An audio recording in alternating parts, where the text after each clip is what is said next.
بسم اللہ الرحمن الرحیم۔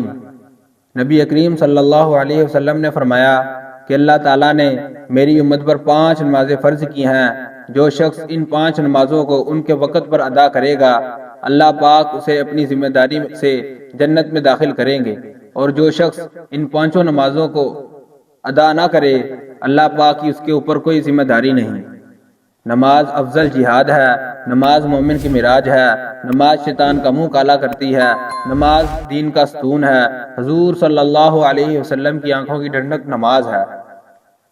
حدیث نمبر 2 کہ رسول اللہ صلی اللہ علیہ وسلم نے فرمایا قیامت کے دن سب سے پہلے نماز کا حساب ہوگا، اگر وہ اچھی اور پوری نکل آئی باقی اعمال بھی پورے اتریں گے، اور اگر وہی خراب نکل آئی تو باقی اعمال بھی خراب نکلیں گے۔